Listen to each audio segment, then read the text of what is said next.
Si on commence. Allez-y, on commence. On commence. Ouais. Vous impatientez sur le match d'abord. J'ai deux sentiments. On va commencer par le meilleur, c'est qu'on a gagné. J'irai dans la douleur avec un effectif très amoindri puisque j'avais décidé de laisser au repos les 3 internationaux pour qu'ils aient au moins 3 jours de vacances. Ensuite, les blessures de Taïeb, Nafeg a été malade cette nuit, elle devait être hospitalisée. Qu'est-ce que j'ai dit encore? Qu'est-ce qui nous manquait encore? Bekri, qui est au repos, plus tous les jeunes joueurs. J'avais mis 6 joueurs qui ont quand même gagné la finale. Donc parce que j'avais pas trop le choix. Les 2 étrangers, Chaval et Michael, qui étaient suspendus. Donc ça fait pratiquement 2 tiers d'une équipe qui est absente. Ça c'est donc le premier point, c'est content d'avoir gagné parce que démontrer aussi que l'Espérance c'est une institution qui a une ligne directrice et qui ne doit pas céder à des appels venant de droite et de gauche et qui doit gagner les matchs. C'est un peu le cas ce qu'on m'a appris depuis que je suis là et j'ai tout fait pour le respecter. Je dirais que c'est grâce à l'apport des jeunes joueurs justement qui ont joué vendredi, qui ont amené de la fraîcheur dans les 25 dernières minutes. L'autre point, c'est ma déception dans le contenu du match. À 1-0, on était bien, on a bien commencé le match, on a conseillé à nouveau un pénalty, je n'ai pas vu les images mais qui me paraît très sévère, enfin bon c'est comme ça. Il y a pénalty? Non. C'est encore une fois, c'est comme un match, je veux dire, on n'y peut rien, c'est comme ça. Et ça a déstabilisé le groupe à la mi-temps. Ma grosse déception, c'est que quelques joueurs ont montré un état d'esprit qui ne correspond pas à ce que j'attends. Et je pense que la saison prochaine, il doit y avoir un changement au sein de ce groupe pour ramener un état de fraîcheur dans l'état d'esprit qui correspond mieux à ce que j'attends. Voilà. On a été franchement frappé et impressionné par le joueur que vous avez placé sur le flanc droit de la défense. Et on s'étonne comment vous ne l'avez pas déjà fait jouer auparavant.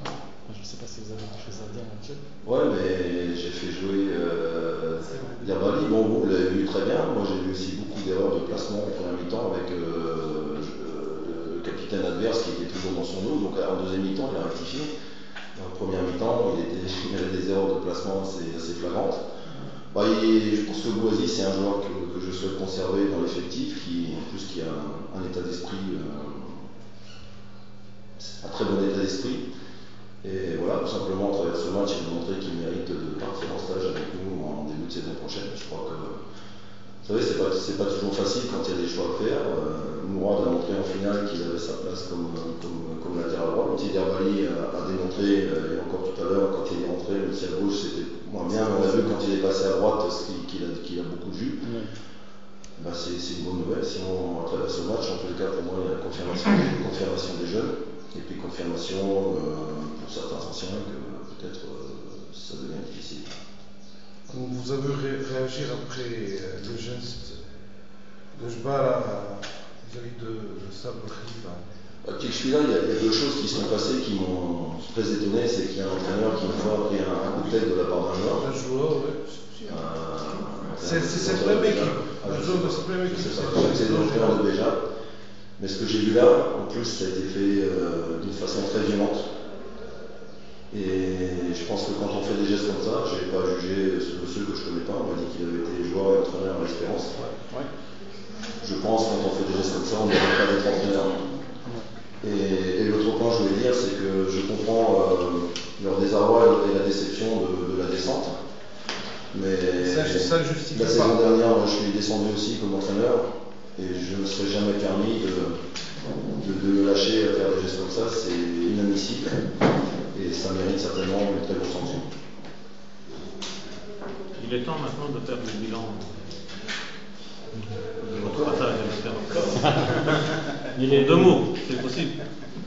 Je l'ai fait, si vous allez sur le site officiel, je crois que j'ai tout dit à M. Walid et à M. Lutfi. excuse-moi parce que j'ai un peu de fatigue. Moi, je crois que j'ai tout dit.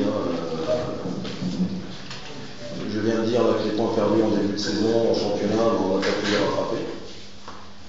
On finit, je pense, à la 3e place, non? C'est ça? Quatrième. Non, vous C'est quoi avec le club africain avec le... Pourquoi qu'est-ce qu'ils ont fait? Match nul, oui. 4 à 4. On a dépassé Monastir. Non. C'est quoi avec le club africain? On était ex-aequo avec Monastir. Si Monastir a fait match nul, nous, voilà, on est dans le 3e. Et je dirais qu'on est même 2e ex-aequo avec le club africain et qu'on est battu au goal average. C'est ça? Exactement. Voilà. Donc, je pense qu'au championnat, on a redressé la barre, mais beaucoup trop tard. Et que le bilan qu'on peut tirer, c'est que le mois de janvier nous a plombé tout le championnat, en sachant quand même que après la 5e journée, on était à 9 points de Monastir et à 8 points avant de recevoir l'étoile. Donc on pouvait être à 11 points si on perdait contre l'étoile, je pense qu'il ne faut pas l'oublier.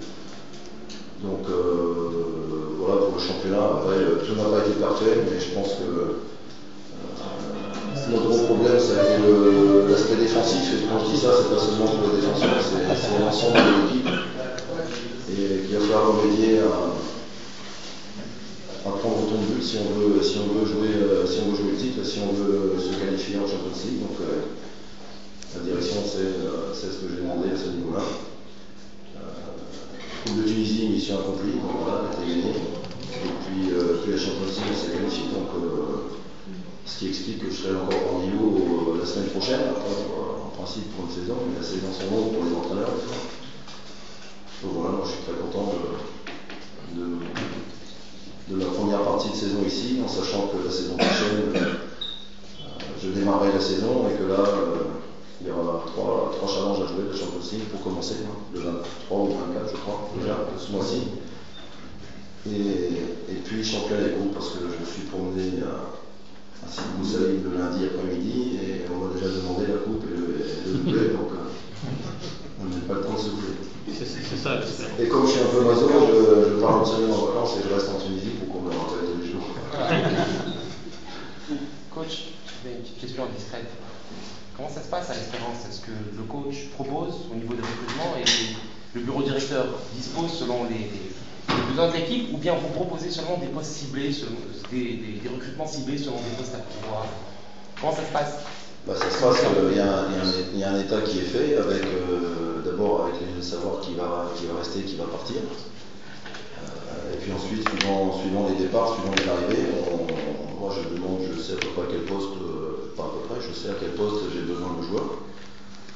Et puis après, il faut mettre des noms sur les postes. Et puis une fois qu'on a mis les noms, c'est le budget qui rentre en ligne de compte. Et là, je crois que l'entraîneur, que ce soit ici ou ailleurs, doit s'incliner devant la direction du club, comme avec Michael, par exemple, que je souhaitais vraiment conserver sur sa fin de saison, sans oublier tout ce qu'il nous a fait au mois de janvier, il ne faut pas l'oublier. Et qui dit qu'après avoir re-signé, ça ne revienne pas un jour la période qu'on a traversée avec lui. Donc voilà, je crois que l'entraîneur a des désirs, mais il doit comprendre aussi qu'on ne peut pas faire n'importe quoi, déstabiliser un groupe en offrant à un joueur des sommes irraisonnables par rapport aux autres. Donc ça, je le comprends. Et puis après, il y a des noms qui ont été mis à certains postes et je fais un petit peu de harcèlement auprès de M. Valine et de M. Zouir pour qu'ils répondent à mes souhaits. Il y a qui dans ça, Tifi maintenant?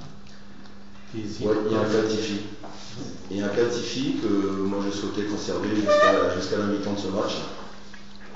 J'ai discuté avec lui et avec M. Valine après le dernier entraînement, en lui disant qu'il nous demandait encore une semaine de réflexion. Donc on s'y est déjà pris très tard pour le recrutement. Enfin, en tous les cas, en Europe, c'est pas comme ça que ça se passe, mais bon, il faut s'adapter au fonctionnement d'ici. Et quand un joueur me dit mais il faut que vous attendiez jusqu'à jeudi, je lui dis tout simplement que c'est pas à lui de décider, c'est à nous de décider. Et que s'il trouve preneur où il va en Europe à partir de demain, je crois, pour 2-3 jours, il ne va pas s'occuper si l'Espérance ratifie ou pas ratifie. Donc tout simplement sa première mi-temps moyenne m'a fait que je voulais sortir à la mi-temps, mais comme Melki était blessé, je ne voulais pas changer de joueur.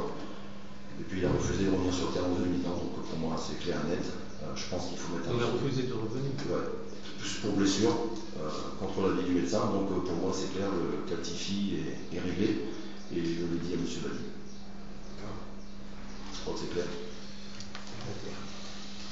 Bon voyage. Merci beaucoup. Je ne vais pas loin, j'ai 3 quarts d'heure.